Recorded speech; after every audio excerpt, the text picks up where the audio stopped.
제일 좋아하는 건 붕어빵이 아니라 국화빵입니다. 요즘은 다들 붕어빵이나 잉어빵 같은 것만 파는 것 같은데요. 예전엔 국화빵을 파는 가게도 적지 않았습니다. 그러던 것이 하나둘 줄더니 최근 들어서는 국화빵 파는 일을 거의 본 적이 없네요. 그래도 파는 곳이 있겠죠. 요즘엔 세상이 좋아져서 인터넷 검색만 해도 국화빵 파는 가게가 어디 있는지 알려주지 않습니까?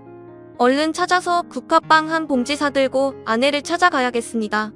제 손에 든 국화빵 봉지를 보면 예전 그때처럼 반갑게 절 맞아주지 않을까요? 모쪼록 그러길 바라봅니다.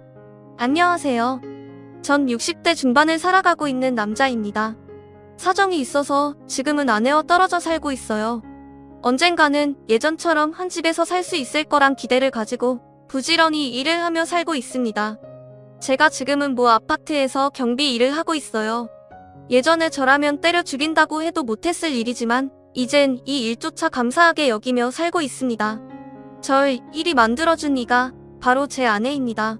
아내가 아니었다면 어쩌면 지금도 정신 못 차리고 살고 있을 거예요. 참 고맙고 소중한 사람이지요. 그런 사람을 하찮게 생각하고 홀대한 게 저란 인간입니다. 진짜 철이 없었던 거였죠. 나름 이유는 있긴 합니다. 제가 소위 말하는 부잣집 장남이었답니다. 태어날 때부터 부족함이라고는 모르고 살다 보니 세상 무서운 게 없었어요. 갖고 싶은 건 언제든 가질 수 있는 삶이다 보니 산다는 것이 얼마나 소중한 것이라는 것도 모르고 살았답니다. 남들처럼 부지런히 땀을 흘리고 돈을 벌어 가족을 부양해야 한다는 개념조차도 없었어요. 사실 그럴 필요가 없었습니다. 돈이라는 건 차고 넘치게 있으니 하는 일이라고는 주변에 있는 친구들과 놀고 먹는 게 다였죠. 언제나 제가 대장이었답니다. 전 제가 잘나서 그런 줄 알았어요. 사실은 그게 아니었죠. 아무 생각도 없이 돈을 펑펑 쓰는 인간, 그게 저였지 않습니까? 주변 사람들에겐 그저 호구로 여겨진 거였죠. 비싼 술이 먹고 싶으면 저를 찾아오면 되는 거였으니 사람들이 끊이질 않았답니다. 거기까지만 해도 괜찮았을 겁니다. 그가 술이 비싸다고 해봐야 제가 가진 것에 비하면 아무것도 아니었으니까요. 그러나 사업이라는 건 달랐죠. 1년 내내 술을 마시며 놀아도 줄지 않던 돈이 사업 한 방에 날아가는 경우도 비일비재했기 때문이었습니다. 그러니 아무리 돈이 많은들 감당이 되겠습니까? 제가 40대 중반이 될 무렵 제 통장이 텅 비어버리고 말았습니다. 그야말로 알거지 신세가 된 거죠. 그렇게 되니 수시로 저를 찾던 지인들의 발길조차 끊어지대요. 하긴 돈 없는 호구를 찾는 일이 뭐가 있겠습니까? 그때라도 정신을 차렸어야 했으니다만 그럴 수가 없었답니다. 40년 이상을 부족한 것 없이 돈을 몰쓰듯 펑펑 쓰고 살았는데 통장에 돈이 없다고 근검절약하며 살 수는 없었답니다. 덕분에 울상이 된 건 아니었지요. 여보의 참고서 사게 돈 좀 줘. 돈? 지난번에 줬잖아. 그 돈 다 어쩌고 또 돈을 달래. 그게 언제적 일인데. 벌써 반년도 넘었어. 우리 당장 이달 전기세니? 수도세니? 공과금 낼 돈도 없어. 제발 정신 좀 차려. 내년이면 영규 고등학교 들어가. 영우도 중학생 되고 다른 건 몰라도 애들 가르치는 건 해줘야지. 우리가 부모인데 중학교나? 고등학교 가 대학도 아닌데 뭘 그리 돈 타령이야. 좀 기다려봐. 내가 지금 준비하는 것만 잘 되면 예전보다 더 풍족하게 살 테니다. 진짜 왜 그래? 당신이 조금만 아꼈어도, 아니 사업한답시고 그만한 재산 낭비만 안 했어도 우리 애들 아무 걱정 없이 대학 보내고 장가 보낼 수 있었어. 아니다. 지나간 얘기에서 뭐해. 지금이라도 부모 노릇 제대로 해보자. 진짜 잔소리는. 야, 언제 내가 부모 노릇 안 했어? 남자가 사업하다 보면 돈이 있다가도 없고 그러는 거지. 그리고 부모 노릇은 왜 나만 하라고 그래? 당신도 부모잖아. 정 안 되면 장인한테 가서 돈 좀 달라고. 그래, 내가 그동안 처가여 얼마나 줬는데. 야, 이제 좀 돌려받아도 되자. 여보, 당신 무슨 말을 그렇게 해. 당신이 뭘 그렇게 줬다고. 아니다. 그만하자. 알았어. 내가 어떻게든 마련해볼게. 그래도 당신이 사업은 안 했으면 좋겠어. 진짜 초를 쳐라. 왜 아예 망하라고 고사라도 지내지. 제가 아무리 무책임한 가장이라고 해도 자식놈들 교육까지 나 몰라라 할 생각은 없었습니다. 근데 아내가 너무 몰아붙이니 저도 모르게 발끈한 거였죠. 그 길로 집을 나와 친구 서너 세게 전화를 돌렸습니다. 맘도 울적하니 술이라도 한잔하면서 기분을 풀 심산이었습니다만 친구들이 다들 바쁘다 그러더라고요. 제가 바보도 아닌데 그걸 모를까요? 제가 빈털터리가 되었다는 소식을 전해들은 친구들이 저를 만나기를 꺼려했답니다. 참 간사한 인간들이지요. 그렇다고 제가 기죽을 사람은 아니었답니다. 혼자 마신다고 누가 잡아라도 간답니까? 그렇게 진탕술을 마시고 새벽 늦게 집으로 돌아가는 날이 쭉 이어졌어요. 일찍 집에 들어간다 해도 딱히 반기는 사람도 없는 데다 가자식들도 저를 보는 눈길이 곱지 않아서 더 그랬습니다. 그럴 바엔 차라리 다들 자는 시간에 들어가는 게 훨씬 속이 편했으니까요. 그렇게 들어가서 잠을 청하고 눈을 뜨면 집엔 언제나 저 혼자였답니다. 애들이야 학교를 가니 당연한 거였지만 언제부턴가는 아내도 없더군요. 처음에는 제가 꼴 보기 싫어서 일부러 자리를 비운 게 아닐까 생각했어요. 사실은 그게 아니었습니다. 당신 요즘 뭐하고 다녀? 신랑 아침 차릴 생각도 안 하고? 왜 이제 술 취한 남편 꼴 보기 싫어서 그래? 아니야. 나 일 나가 일? 무슨 일? 그런 거면 말을 했어야지. 아무리 당신이 날 무시해도 그래도 내가 이 집 가장인데 지난번에 말했잖아. 당신이 술 마시고 들어온 날. 하긴 기억 못하겠지. 매일 술 마시고 매일 정신없이 들어오니? 뭘 기억을 못해. 이제 생각나네. 그래 그랬어. 기억난다고? 그럼 내가 무슨 일 한다 그랬는지 말해봐. 아 그게 뭐였더라. 천암 가게에서 일한다고 했던가. 당신 천암 가게 접고 회사 출근한 지 1년도 넘었어. 가게를 안 하는데 내가 어떻게 그 일을 해. 그냥 모른다고 하면 되지. 기억 안 날 수도 있지. 그래 무슨 일 하는데. 식당 나가. 그리고 인형 부업도 하고. 식당을 나간다고 당신이? 내색은 안 했지만 많이 뜨끔했습니다. 아내가 일을 한다는 것도 미안한 일이었지만 가장 험한 일에 속하는 식당 일을 한다는 소리를 들으니 더 그렇더군요. 식당 일을 마치면 부업이라면 인형 일을 한다는 것도 그랬습니다. 사실 그런 일이 있다는 것도 그때 처음 알았습니다. 인형 같은 건 그냥 공장에서 다 찍어서 나오는 거라고 생각했으니까요. 그럼 어떻게 애들 굶길 수도 없잖아. 괜찮아. 사장님도 좋은 사람이고 인형 부업도 하다 보니 요령 생겨서 할만해.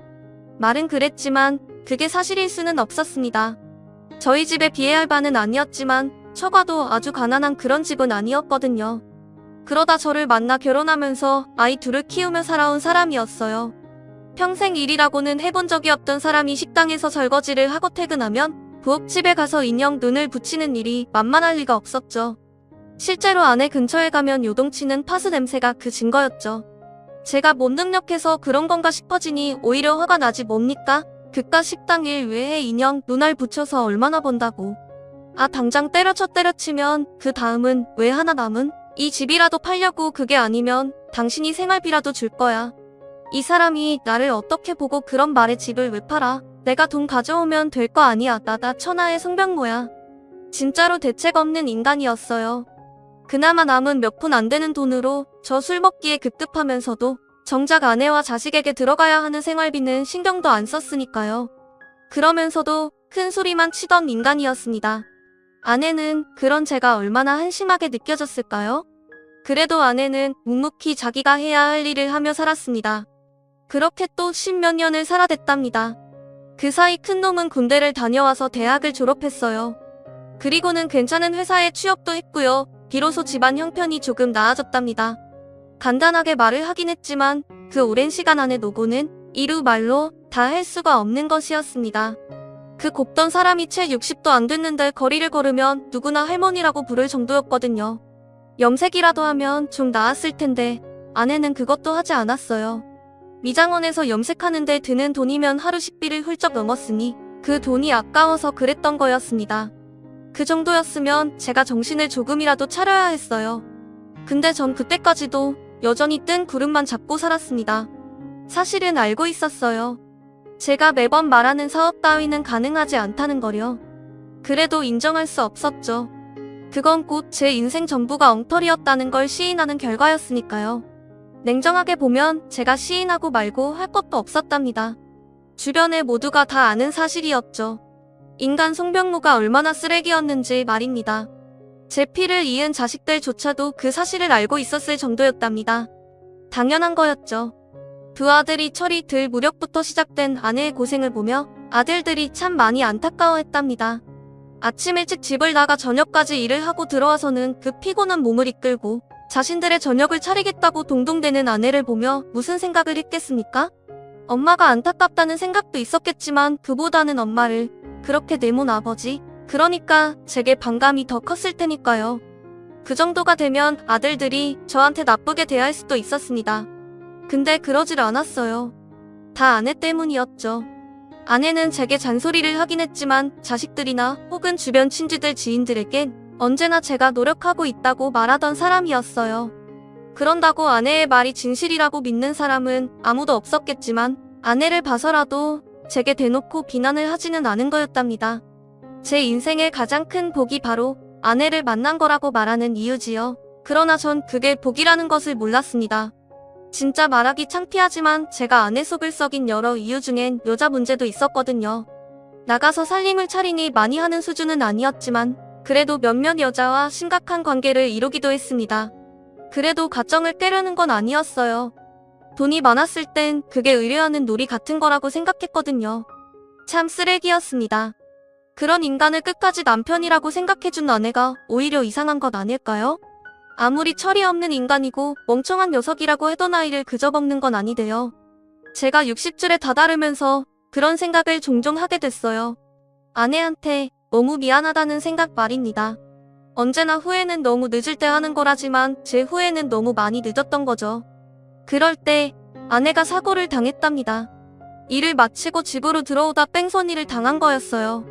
근처 CCTV를 확인해 보니 배달을 하던 오토바이였답니다. 아내를 치고 아내가 바닥에 머리를 부딪혀 의식을 잃는 걸 보고도 그냥 달아났더군요. 너무 괘씸했습니다. 당장 잡아서 처벌을 받게 하고 싶은 마음이 굴뚝이었지만 끝끝내 범인을 잡을 수 없었답니다. 번호판도 잘 안 보였고 헬멧을 쓰고 있어서 얼굴도 안 드러났거든요. 억울하고 보냈지만 당장 급한 건 그게 아니었어요. 넘어지면서 바닥에 머리를 부딪히셨어요. 뇌진탕도 있을 거고 그리고 사진상으로는 애매모호한데 극소량의 뇌출혈도 의심할 수 있어요. 일단은 조금 더 상태를 지켜봐야 할 것 같습니다. 아내의 상태가 애매모호했답니다. 뇌진탕이야 시간이 흐르면서 회복된다지만 문제는 뇌출혈이 있을지도 모른다는 거였습니다. 검사를 해도 정확하게 단언할 수 없을 정도였어요. 그 상황에서 수술을 할 수도 없었답니다. 결국 의사가 선택한 건 경과를 지켜보는 거였어요. 만약에 뇌출혈 증상이 보이면 그때 가서 수술을 하겠다고 그러대요. 그때만큼 무서운 때가 없었어요. 제가 아무리 생각 없이 살았다 해도 아내 없이 살 수 있다고는 생각한 적이 없었어요. 어쩌면 그럴 수도 있다는 말을 들으니 덜컥 겁이 나대요. 당신 괜찮아? 아, 속이 메쓱거리지 않아? 눈앞이 뿌옇고 그러진 않아? 괜찮다니까 한 며칠 머리 아프고 그랬는데 이젠 정말 괜찮아. 나 여기 불편해. 그냥 집에 가서 쉬면 안 될까? 아내의 말이 무엇인지 모를 리 없었죠. 아내는 자신의 몸보다는 그로 인해 나올 병원비가 두려웠던 거였답니다. 그 얘기를 듣는데 왜 그리 화가 나든지요. 이 사람아 의사 말 못 들었어. 당신 머릿속에 피가 났을지도 모른다잖아. 그래서 당분간 지켜보자는 거고 그런데 어떻게 집에 간단 말이 나와. 당신 말대로 뇌출혈이 생겼다면 이렇게 멀쩡할까? CT 찍어도 잘 안 보인다잖아. 난 진짜 괜찮아.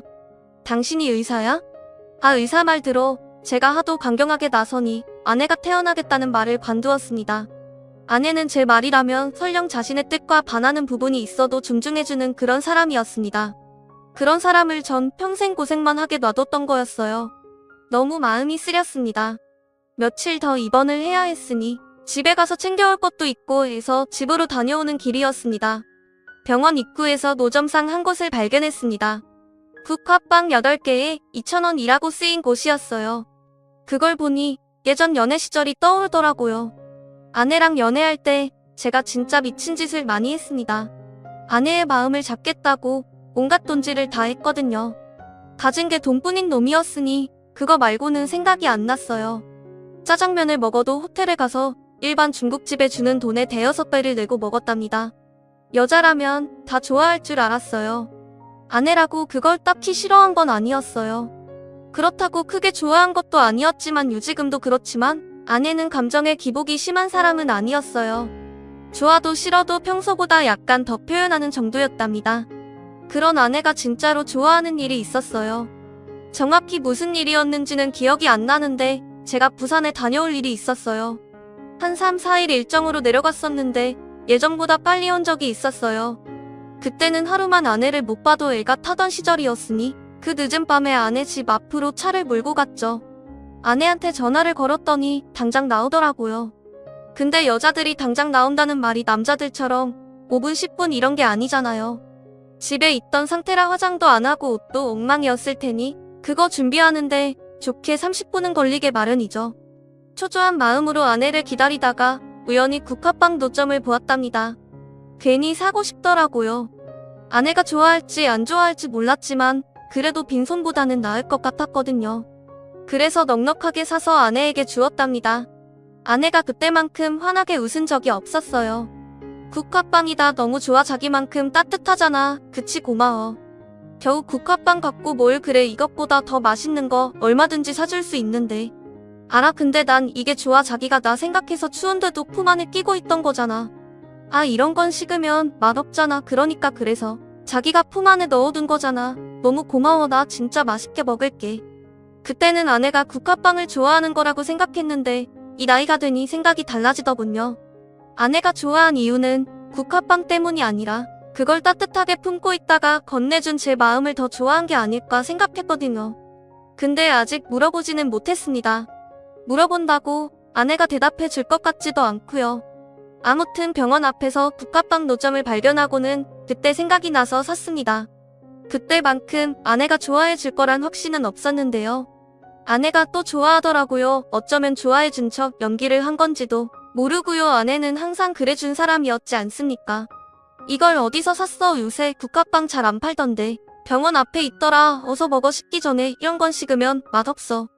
당신도 먹어 맛있겠다. 국화빵 하나를 들어 베어 물던 아내의 눈가가 금세 촉촉해지더군요. 왜 뜨거워? 천천히 먹어. 그런 거 아니야. 그냥 옛날 생각이 나서. 옛날 생각? 그때 당신 부산인가 다녀온다고 했다가 나 보고 싶다고 일찍 온 적이 있잖아. 그때 당신이 국화빵을 사줬어. 기억나? 기억 못할 리가 없죠. 그게 생각이 나서 국화빵을 사온 거였으니까요. 아내도 그걸 기억할 줄은 몰랐습니다. 그랬어? 아 몰라 그게 뭐 그리 기억할 일이라고 벌써 30년도 더 지난 일인데. 그거 알아? 내가 당신이랑 결혼해야겠다고 마음먹은 게 그것 때문인 거. 아이고 기가 막혀서 겨우 국화빵 하나 사줬다고 결혼하겠다고 생각하는 여자가 어딨어. 그게 국화빵 때문이겠어? 당신이 식지 말라고 챙겨준 그 마음 때문이지. 이런 남자라면 아무리 힘들어도 내가 따뜻하게 살 수 있게 해줄 것 같았거든. 그러고 나더니 말꼬리가 흐려지더군요. 굳이 말 안 해도 알죠? 그 긴 시간 제가 그래 본 적은 단 한 번도 없으니까요. 새삼 제가 얼마나 아내를 힘들게 했다는 걸 되씹게 되더군요. 제가 침오해하는 걸 알았기 때문일 겁니다. 아내는 금세 말을 멈추고는 맛있게 국화빵을 먹었답니다. 맛있다. 당신도 먹어봐.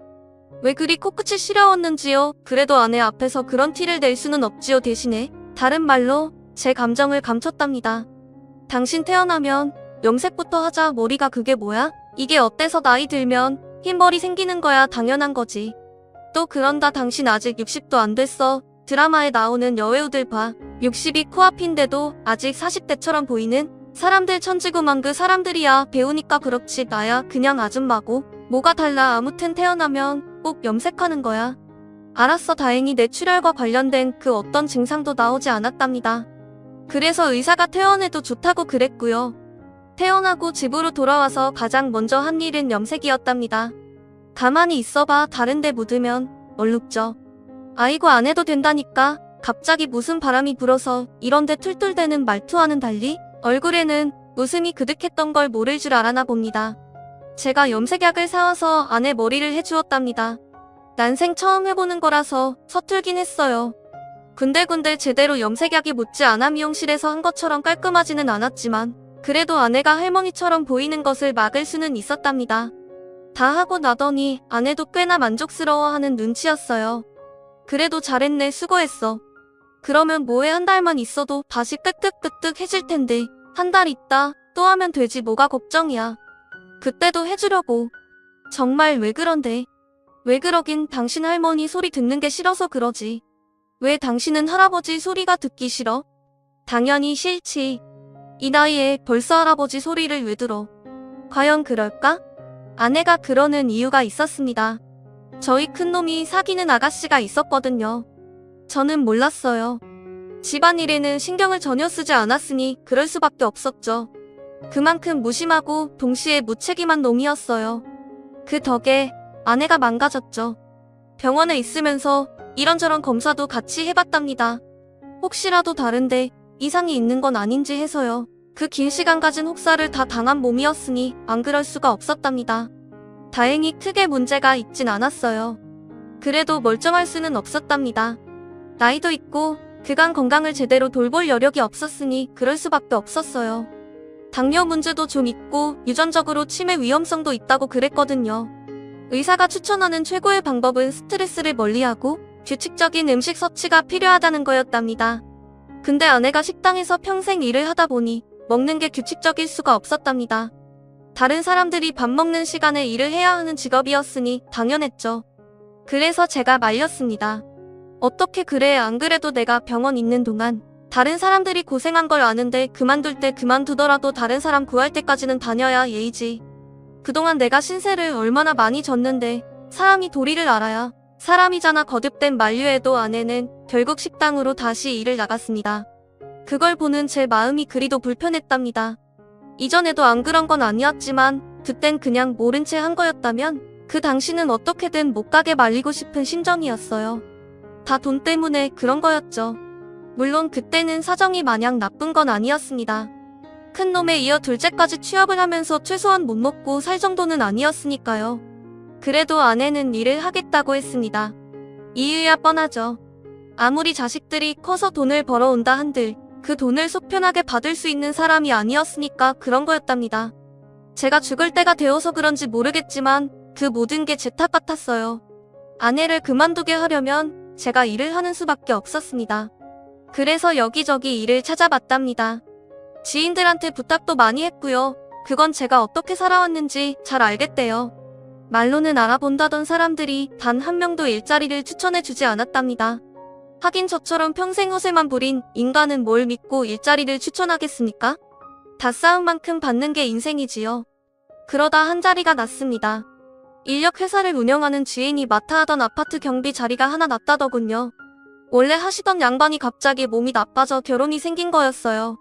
진짜 할 수 있겠어. 아파트 경비라는 게 쉽지 않아. 뉴스 같은 데도 많이 나오잖아. 주민 갑질도 그렇지만 이것저것 할 일이 많을 거야. 제가 하도 부탁을 하니 말을 뻔했지만 지인도 영 못 믿어하는 눈치였습니다. 사실 저도 자신이 있었던 건 아니었습니다. 평생 단 한 번도 누군가의 밑에서 일을 해본 적이 없었으니 그럴 수밖에요. 그렇지만 못한 달수도 없었습니다. 더 이상 아내가 자신의 몸을 혹사하게 놔둘 수 없다는 생각을 했던 탓이었어요. 철이 들었다는 말은 좀 그렇지만 그땐 정말 그런 기분이었어요. 그래서 시작하게 됐답니다. 나 내일부터 일나가 많진 않지만 그래도 한 200 가까이 될 거야. 당신 식당 그만두라는 소리야. 일을 나간다고 당신이 어딘데. 아내는 자기가 잘못 들은 건 아니냐는 식으로 반응하대요. 놀라는 게 당연하죠. 제가 누구 밑에서 일한다는 사실을 이해할 수 없었으니까요. 경비일이야. 우리 집에서 한 30분 떨어진 곳이야. 주간조도 하고 야간조도 하고 그래. 정말이야. 정말로 당신이 경비 일을 한다고 그렇다니까? 몇 번을 말해. 그러니까 이제 식당 일 좀 그만둬. 아무리 그래도 당신이 계속 식당에 나가겠다면 내가 경비를 할 이유가 없지. 지금껏 그래왔는데 이제 살면 얼마나 더 산다고. 아 그럼 당신 뜻대로 하고. 아니 내 말은 그게 아니고 말도 안 되게 협박까지 했습니다. 아내 입장에선 제가 일을 하는 게 믿기지도 않았겠지만 그게 사실이라면 더 할 나위 없었던 건 맞았죠. 늦은 나이긴 했지만 그제라도 정신을 차렸다는 뜻일 테니까요. 그래서 식당을 그만두었답니다. 물론 식당을 그만둔 이후에도 집에서 하는 부업 같은 건 그대로였지만 그래도 식당을 그만둔 게 어디겠습니까? 지인의 말대로 경비 일이라는 게 진짜 힘들더군요. 말만 경비지 차도 빼줘야 하고 청소도 해야 하고 수시로 쏟아지는 주민 민원도 고스란히 감수해야 하는 자리였답니다. 그래도 참을 수 있었어요. 아내가 너무 좋아했거든요. 제가 일을 하고 들어오면 옷을 받아주며 제 등을 토닥여주기까지 했답니다. 오늘도 고생 많았어. 얼른 씻고 나와 갈치 구워놨어. 애들은 둘 다 늦는데. 여기저기 굳은 살이 박힌 손으로 가시를 발라주던 아내였지만 표정에 서린 기쁨만은 감출 수 없었답니다. 그제야 알겠대요. 아내가 저한테 원한 건 보석이나 비싼 집 같은 게 아니었단 거려. 그저 남들처럼 힘들게 일하고 온 남편을 위해 따뜻한 밥을 짓고 옷을 다리는 그런 삶을 살고자 했던 거였어요. 그 간단한 걸 못해줘서 평생 아내가 힘들게 살았던 걸 전 몰랐던 거였고요. 아내가 기뻐하면 할수록 전 더 미안해했습니다. 그래도 아직은 기회가 있다는 말로 위안을 삼았습니다. 요새 의술이 발달해서 다들 오래들 살지 않습니까? 그렇게 본다면 아직 한 20년은 더 만회할 기회가 있다고 생각했어요. 비록 30년 이상을 고생시키긴 했지만 남은 20년 동안 더 열심히 해서 그걸 갚겠다는 게 소박한 제 바람이었어요. 아내도 평범한 여자들처럼 일다가는 남편 배웅도 하고 자식들 결혼해서 손자 얻으면 그 재미도 느껴볼 수 있을 거라고 생각했답니다. 그걸 이뤄준 게 첫째였어요. 저희 잘 살겠습니다. 키워주셔서 감사했어요. 감사합니다. 제가 좋은 며느리일지는 모르지만 정말 열심히 할게요. 신혼여행을 다녀온 큰놈과 며느리가 집에 들러 인사를 하는데 아내는 연신 눈물만 훔치더군요. 왜 안 그러겠습니까? 남편 도움 없이 혼자서 키운 놈이 저렇게나 잘 자라서 며느리까지 데리고 와서 감사하다는데요. 사실 제가 그 자리에 앉을 자격은 없었죠. 그래도 아버지라고 그 영광을 누렸지만 정말 가시방석이었습니다. 아버지 감사합니다. 엄마 잘 부탁드려요. 감사라니 방치도 않다. 미안하다 영규야. 이 애비가 할 말이 없다. 저 아버지 원망 많이 한 거 아실 거예요. 자기 왜 그래 꼭 지금 그런 말을 해야 돼. 아니다. 영규 말이 다 맞다. 새애기 보기 미안하지만 내가 저런 소리를 남은 평생 듣는다고 해도 할 말이 없는 사람이야. 그래서 더 미안하다 미안하라고 드리는 말씀 아니에요. 이제 엄마 좀 편히 쉬시게 해달라고 말씀드리는 거예요. 엄마 정말 힘들었어요. 아버지는 잘 모르시겠지만 내가 뭐가 힘들어 다들 그렇게 산다. 네 아버지 너무 뭐라고 하지마 또 저러신다. 진짜 부부가 뭔지 당신도 좀 저래봐. 무슨 일이 생겨도 내 편 들어주는 거 엄마한테 배워. 으이그 자기나 잘해. 남편이 남의 편 주말이라는 소리 듣고 싶지 않으면 그래 둘 다 서로 아끼고 언제나 서로의 편에 서서 세상을 헤쳐나가면 돼. 그러면 절로 행복해질 거다. 아내가 굳이 그런 말을 할 필요도 없었죠. 아내는 누구보다 더 그렇게 살아온 사람이니까요. 저 같은 인간 말종을 남편이라고 여기고 살아온 사람이 아내 말고 또 누가 있겠습니까? 그러니 큰 놈이 저한테 잘하라고 그리 강경하게 말한 거죠. 그럴 생각이었습니다. 큰 놈이 결혼을 하며 분가하고 고지어 둘째도 지방으로 발령을 받으며 집을 떴습니다. 그래도 4명이 살 때는 조금 벅적거리긴 했는데 막상 둘만 남으니 참 적적하대요. 그래도 저는 경비를 하느라 밖에서 시간을 보내니 그런 감정을 많이 느끼진 못했지만 아내는 달랐을 겁니다. 게다가 제가 주야간을 오가며 일을 하니 더더욱 외롭지 않았을까요? 그 공백을 메꿔준 게 며느라이였습니다. 요새는 다들 맞벌이가 대세인 세상이지만 며느라이는 맞벌이를 택하지 않았답니다.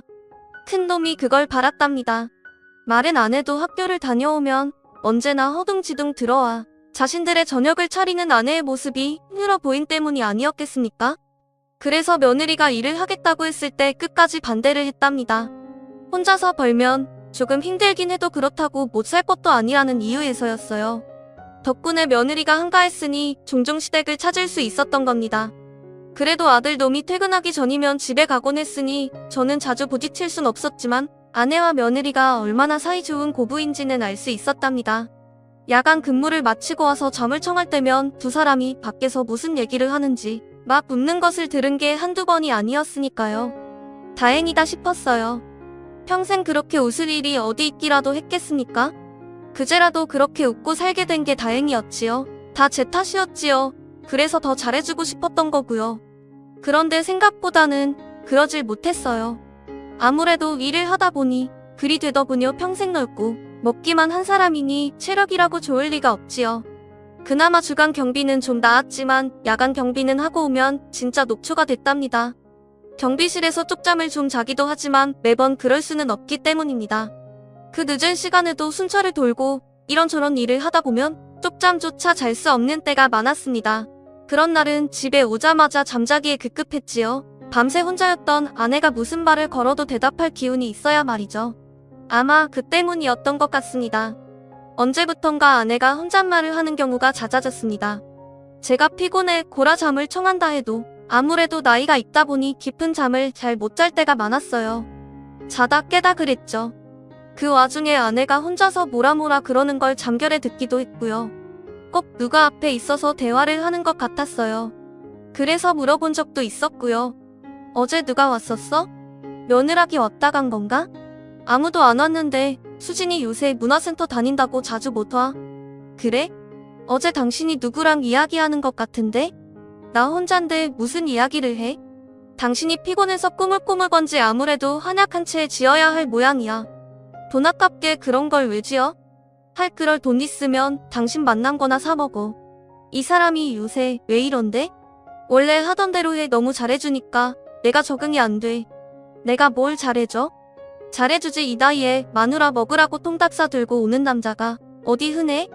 수진이가 그 얘기 듣고 연교 잡았다고 막 놀리던데. 아이 뭘 그런 걸로. 아무튼 알았어. 그때라도 눈치를 채야 하는 거였습니다. 같은 집에 사는 사람이 저뿐이었으니 제가 아내의 변화를 눈치채는 게 맞았죠. 그런데 그러지 못했습니다. 일 때문이라는 핑계를 대긴 했지만 그게 어디 변명축에나 든답니까? 아내의 변화를 먼저 눈치챈 건 며느리였습니다. 어느 날 큰놈에게서 전화가 걸려왔습니다. 아버지 저예요. 일하시고 계세요? 영규냐? 아 이제 좀 괜찮다. 청소도 대충 했고 왜 무슨 일이야? 수고가 많으시네요. 건강해지지 않게 일하세요. 한때는 그렇게 저를 원망했던 놈에게서 걱정을 들으니 괜히 울컥하더라고요. 진짜 그런 걸 알았다면 훨씬 더 다정한 부자가 될 수도 있었는데 말입니다. 그래도 좀 이상하긴 했어요. 많이 나아지긴 했지만 그 긴 세월의 앙금이 금세 털어질 사이는 아니었거든요. 그런 놈이 전화를 걸어와 제 건강이나 챙길 이유는 없었어요. 역시나 본론은 다른 데 있더군요. 요새 엄마 좀 어떠세요? 네 엄마? 매일 똑같지 뭐. 매일 집에나 있으니 좀 심심한 거 보더라. 그래도 며느라가가 종종 와준 덕에 한시름 더 얻다 고맙다고 전해라. 괜찮으시다는 거죠? 그럼 다행이고요. 아무래도 뭔가 염려되는 부분이 있다는 듯한 말투였어요. 제가 볼 땐 별 문제가 없어 보였지만 그래도 아들이 저렇게 말하는 데는 이유가 있을 거라고 생각했어요. 왜? 아니 네 엄마 당뇨 심해졌다든. 요새 쌀밥도 안 먹고 자꾸 밥 먹는데. 아니요. 그런 거 아니고 수진이 말인데 엄마가 가끔 좀 이상하대요. 이상하다고? 어디가? 아들놈 말이 좀 꺼림직했답니다. 지난번에 제가 일을 나갔을 때 며느리가 여느 때처럼 집을 찾았나 봐요. 각자 남편 흉을 보던 때였대요. 갑자기 아내가 며느리한테 그랬답니다. 이 집 안주인이 버젓이 있는데 네가 무슨 낯으로 여길 들어와? 사람이 부끄러운 줄을 알아야지 당장 나가. 내 어머니가 이 집 안주인이시죠? 그래도 제가 못 올 때를 온 것도 아닌데 한 번만 봐주세요. 며느리는 당연히 아내가 농담을 하는 거라고 생각했대요. 방금 전까지 서로 웃고 떠들었으니 그게 당연한 거였겠지요. 근데 아내가 말하는 펑세가 아무리 봐도 농담이 아닌 것 같이 느껴졌답니다. 왜 내 남편이 니년한테 돈을 펑펑 쓰니 너랑 결혼이라도 할 줄 알았니? 그 사람이 어떤 사람인데 진짜 분수도 모르고 괘씸한 것. 어머니 왜 그러세요? 며느리가 너무 놀라 이야기를 건네자 미뤄서 아내가 고개를 흔들더래요. 응? 왜? 영규가 뭐라고 그랬니? 아니요, 그게 아니고 어머니가 방금 전에 저한테 그러셨잖아요. 남편이 어쩌고 분수를 모르고 그런 식으로요? 내가 그런 소리를 했다고? 이것이 시험이 또 놀리네. 내가 언제 그랬다고. 처음에는 아내가 며느리를 놀리려고 그랬다고 생각했는데 며느리는 그게 아니었대요. 아내가 단 한 번도 그런 적이 없기도 했고 무엇보다 그때의 표정과 말투가 정말로 못 볼 사람을 본 것처럼 화를 내며 말하는 거였대요. 그래서 수진이가 걱정을 하더라고요. 그럴 리는 없지만 엄마 검사 한번 받아보는 게 낫지 않겠냐고요. 지난번에 병원 입원했을 때 검사 다 하지 않았냐? 별 이상 없다고 너도 들었잖냐? 그건 몸에 대한 검사였고요. 그거 말고 아들이 되게 쭈뼛거렸답니다. 저놈이 걱정되는 건 다른 거였거든요. 다른 검사라니 뭘 말하는 거야? 엄마가 이제 예술 넘으셨으니 그럴 것 같진 않은데 그래도 모르잖아요. 요새는 젊은 사람도 그런 거 겪는 사람도 많다고도 하고. 난 지금 내가 무슨 말 하는 건지 도통 모르겠다. 아, 그냥 속 시원히 말해다오. 심해요. 수진이 말로는 요새 엄마가 집안 물건 어디 놔뒀는지도 잊으시고 무엇보다 지난번 그 일이 마음에 걸린대요. 수진이는 그때 엄마가 자기를 분명히 다른 사람으로 여긴 것 같다고 그랬어요. 얼토당토 않는 소리다. 내가 네 엄마랑 같이 사는데 그런 게 있으면 당연히 내가 먼저 알았겠지. 네 엄마 너무 멀쩡하다 그러니 그런 소리는 아예 하지도 말아라. 너무 어이가 없어서 단칼에 잘라냈지만 아들 말을 듣고 나니 뭔가 찝찝하긴 했어요. 며느리 말대로 그저 흔들어 아내가 건망증 비슷한 모습을 자주 보이긴 했답니다. 그래도 아내 말을 도저히 받아들일 수가 없었어요. 아들 말대로 이제 60간 넘은 사람이 치매라는 게 말이 되는 건가 했던 때문이었죠. 도저히 인정할 수 없었어요. 어쩌면 그게 무서웠던 건지도 몰랐고요. 평생 힘들게 살다 그제야 조금은 사람답게 사는 때였으니 그런 기분을 조금 더 오래 맛보게 하고 싶은 욕심이 컸던 때문이지요. 전 끝까지 멍청한 남편이었습니다. 아들 말대로 그때라도 검사를 받게 해야 했습니다. 물론 그랬대도 큰 차이는 없었을 겁니다. 치매라는 게 치료한다고 큰 차도를 보이는 병은 아니니까요. 그래도 최소한 며느리가 프라이팬에 맞을 뻔한 일만은 막을 수 있었겠죠. 그날 이후 아내를 유심히 보긴 했습니다. 날이 갈수록 건망증이 심해진 것도 맞았고 혼잣말도 여전했죠. 그래도 저를 알아보는 걸 보면 치매는 아니었답니다. 치매와 건망증의 차이가 그거잖아요. 꼭 필요한 걸 기억하냐 아니냐의 차이 말입니다. 그렇게 본다면 아내는 치매일 수가 없었습니다. 제가 너무 치매를 몰랐던 거였습니다. 치매 말기 환자 중에서도 자기 자식이나 부모 혹은 아내만은 알아본다는 사람들도 적지 않거든요. 그래서 끝끝내 부인하려 했었지만 며느리에게 프라이팬을 휘두르는 순간이 오자더는 어쩔 수가 없더군요. 그 또한 제 잘못이었습니다. 아내가 며느리를 제가 예전에 만났던 어떤 여자로 인지한 거였으니까요. 제가 그런 잘못을 저지르지 않았다면 아내가 그랬을 리가 없었습니다. 굳이 분류하자면 중기 정도 되셨을 것 같네요. 이 정도면 주변 사람들을 몰라볼 경우도 있을 텐데요. 그런 일 없었으니까 그런 일이 있었으니 검사를 한 거였죠. 다들 큰 충격을 받았지만 그래도 가장 놀란 건 아내였습니다. 자기가 가족을 몰라보고 가족에게 위해를 가하기까지 했다는 걸 알고는 더 그랬어요. 여보, 나 부탁이 있어. 꼭 들어줘야 돼. 뭔데 무슨 부탁이든 다 들어줄게. 나 요양원 같은데 넣어줘. 안 돼. 당신이 왜 그런 데를 들어가. 절대 안 돼. 들어준다고 했잖아. 제발. 아내가 그러는 이유는 명확했습니다. 자기가 행여라도 저나 며느리 혹은 아들을 못 알아보고 행패를 부리기라도 할까? 겁이 났던 거였죠. 이미 며느리한테 프라이팬을 휘두른 전적이 있으니 그런 걱정은 당연했습니다. 당신 괜찮아. 당신한테 내가 있잖아. 내가 당신이랑 있을게. 그러니 그런 생각은 제가 지은 죄가 너무 많았지 않습니까? 아내의 병도 결국은 제가 지은 죄 때문에 생긴 것일 텐데 그런 제가 어떻게 아내를 요양병원 같은 곳에 보낼 수가 있겠습니까? 니들 잘 들어라. 니 엄마 절대로 요양병원에 안 보낸다. 내가 니 엄마 끼고 꼭 낳게 할 거야. 그래도 니들은 당분간 우리 집에 오지 않는 게 좋겠다. 엄마가 걱정하는 부분도 있고 했으니 서운하게 생각하지 말고 괜찮으시겠어요? 힘드실 거예요. 힘들겠지. 그래도 니 엄마가 겪은 것에 비하면 아무것도 아니지 않겠냐. 저도 종종 울게요. 아니다. 니들 그럴 필요 없어. 모든 게 다 내 탓이다. 네 엄마 데리고 여행도 가고 맛있는 것도 먹고 하면 나아질 거다. 꼭 그럴 거야. 아들들이 걱정하긴 했지만 사실 두 놈도 제 생각과 같았답니다. 평생 힘들게 살아온 아내가 그런 곳에서 외롭게 지내는 걸 바라지 않았답니다. 그래도 일하시면서 엄마 돌볼 순 없으시잖아요. 그래야 이미 회사에는 그만둔다고 말했다. 일이 뭐 중요하겠냐. 당연히 네 엄마가 모아둔 돈도 좀 있고 해서 우리 두 사람 생활하는 건 괜찮을 것 같다. 미안하다. 못난 애비 때문에 이런 걸 겪게 해서 지금 그런 게 무슨 의미가 있어요. 지금은 엄마 보살피는 것만 생각해요. 그렇게 아내와 저는 하루 종일 얼굴을 마주하고 살게 되었습니다. 결혼 초에 얼마간을 제외한다면 처음으로 있는 일이었어요. 제가 말한 대로 음식도 만들어 먹고 때론 여행도 다니며 살았습니다. 병원에서 준 약도 열심히 먹고 치료도 꾸준히 받았습니다만 점차 나빠지는 건 어쩔 수 없더군요. 그러면서 아내가 종종 눈물을 보였습니다. 자기 신세가 초량했던 걸까요? 아니요, 그게 아니었습니다. 나 무서워. 뭐가 무서워. 내가 옆에 있는데. 그래서 무서워. 내가 당신 못 알아보면 어떡해. 우리 애들 얼굴도 있고 이름도 잊으면 어떡해. 그럼 그건 내가 아니잖아. 아니라고 말했지만 그건 사실이었습니다. 치매라는 게 사람을 과거로 몰아넣는 그런 병이더군요. 아내는 어떤 날은 연애 시절로 돌아가 저를 부르기도 했답니다.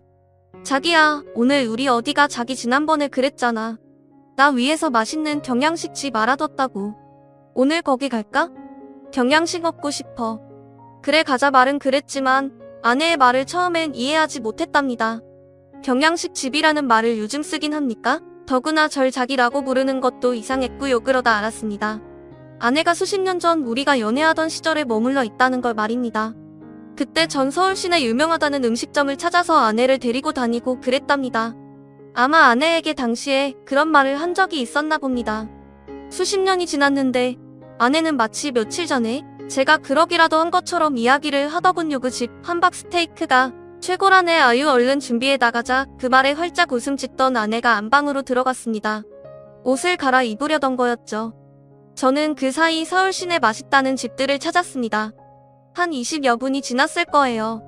좀채 아내가 나오지 않아서 들어갔다가 울고 있는 아내를 봤답니다. 왜 나가야지, 얼른 옷 입어. 잘못했어요. 그러려고 그런 건 아닌데 절망에 빠진 모습으로 저를 쳐다보는 아내를 바라보다 시선이 아래로 향했습니다. 아내의 시선이 그리로 가 있었거든요. 젖어있는 바지 그리고 바닥에 흥건하게 고여있는 물을 보니 상황을 알 수 있었습니다. 괜찮아 아이, 물 흘렸으면 흘렸다고 그러지, 얼른 닦으면 돼. 미안해요. 사장님, 제가 너무 급해서 혼내지 마세요. 제가 닦을게요. 아내가 맨손으로 바닥에 흐른 액체를 긁어모으지. 뭡니까? 애당초 가능이야. 한 일이겠습니까? 괜찮다니까? 내가 한다고 무서워요. 제가 잘못했어요. 한 번만 용서해주세요. 네, 저도 모르게 아내를 끌어안았답니다. 갑작스러운 포옹에 아내는 몸을 떨면서도 제 팔을 뿌리칠 생각을 않더군요. 아내는 야단 맞지 않은 것만으로도 괜찮다고 생각한 모양이었어요. 아내가 점점 더 자신으로 머물러 있기를 거부해가고 있었어요. 그래서 정상적인 대화조차 힘들어졌고요. 괜찮았습니다. 아내가 제 옆에 있는 것만으로도 감사하다고 생각했어요. 근데 아내는 아니었어요. 어느 날 밥 먹는 걸로 한참 실랑이를 벌인 뒤였어요. 당신은 왜 안 먹어? 어느새 아내가 돌아와 있었습니다. 그러면서 자신을 돌아보더군요. 온 여기저기에 도배된 밥풀과 바닥에 떨어진 반찬을 보더니 금세 자신이 무슨 짓을 저질렀는지 알아챈 눈치였습니다.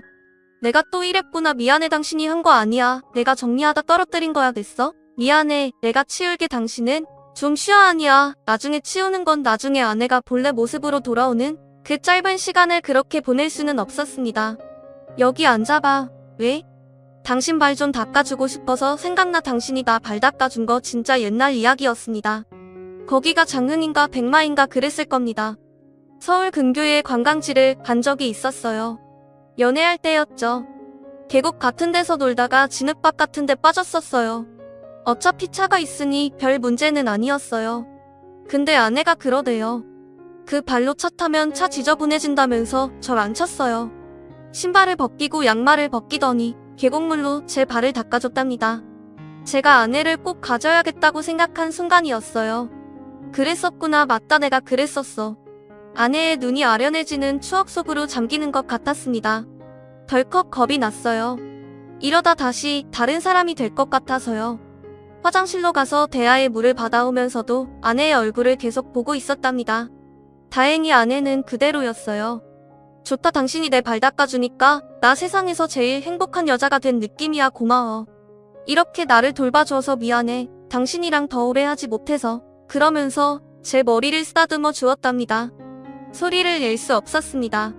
제가 울고 있는 걸 들키면 안 되니까요.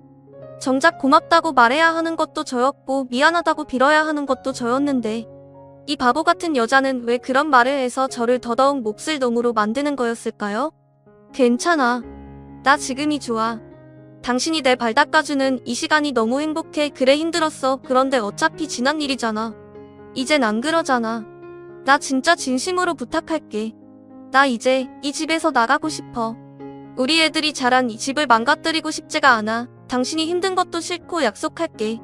나 당신이랑 우리 애들 끝까지 기억할 수 있도록 죽을 힘을 다해서 노력할게. 그러니까 나 이제 그만 보내줘. 내가 당신한테 처음이자 마지막으로 하는 부탁이야. 들어줄 거지. 들어줘야 했습니다.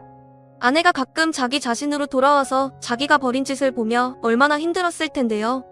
자기 말대로 자기가 평생 쓸고 닦고 갖고 온 집이었답니다. 그 아름다운 공간을 자기 의지와는 상관없이 망가뜨리는 게 얼마나 아팠을까요? 그렇게 전 아내를 요양원에 집어넣었답니다. 이제 아내는 저도 아들도 못 알아봅니다. 그래도 행복해 보이니 괜찮습니다. 바람이 있다면 힘든 기억은 다 잊고 행복한 기억만으로 남은 날들을 살아가기를 희망합니다. 제가 누군지 몰라보면 어떻습니까? 제가 아내를 알아보는 거요. 제가 아내를 사랑하는데요. 그거면 됐습니다. 평생 마음 졸이며 살아온 그 시절들을 굳이 기억할 이유가 뭐가 있겠습니까? 그래도 가끔은 아내가 그립습니다. 언제나처럼 제 이름을 불러줄 그날을 기다리며 열심히 살아가겠습니다. 그게 아내가 바라는 일일 테니까요. 긴 시간 이야기 들어주신 모든 분께 진심으로 감사드립니다.